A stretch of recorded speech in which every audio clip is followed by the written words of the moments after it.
Gab, I'm sure you're well aware you have to go back to 1974 for the last time Argentina failed to win their first two group games at a World Cup. What's your sense of the dynamics surrounding Argentina right now? Well, obviously there's a tremendous amount of pressure on the side on Lionel Messi, but I think most of all on the manager Jorge Sampaoli. There's been suggestions that there's a group of veterans in the team that are kind of dictating the side. He's certainly pushed back against that. I think what's obvious is he needs to come up with something in double quick time.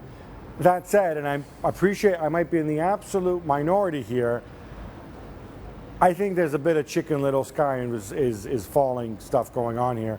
I didn't think they were that bad against Iceland. They created tons of chances, and even if that penalty had gone in or if they'd converted one of the many chances that they had, you're looking at a 2-1 win, 3 points in the bag, nerves settled, and you're taking on a Croatia side that, while they came out with a start, obviously there's been a lot of turmoil in the Croatian camp.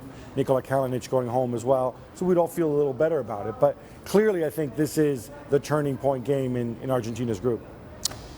Ali, you think there was an overreaction to that draw against Iceland? Maradona came out and called it a disgrace, didn't he? Well, don't know if anyone was listening. It's hard to take Maradona seriously every time he speaks, but look, and I love me some Maradona, by the way. Yeah. Can I just say that when you think of, yes, Argentina created chances. Yes, there's a missed penalty. Yes, there were opportunities for Argentina to win the game. So did Iceland. Bjarnason had a chance early on in the game. Any time that Iceland decided to go on the counter, they created problems for Argentina. And that's the real concern for me, is that Croatia has more talented players than Iceland does.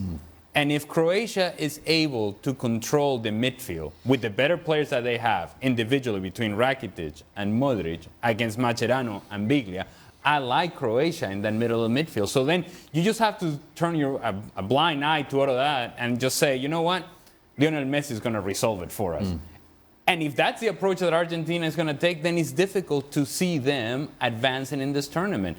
Now, having said all of that, if Lionel Messi has a tremendous game and then the other players alongside him in the attack are able to create and finish opportunities as well, then yes, Argentina wins this match. Modric and Rakitic, the key in here for Croatia. Yeah. Anyway, they're a super talented team. I saw them in the playoffs.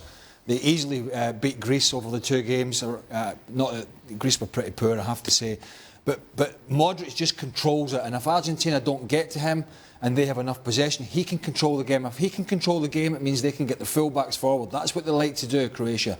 When they get the full-backs forward, they look to whip the ball in early, and obviously they're spearheaded by Mario Mandzukic. So this is a very good side.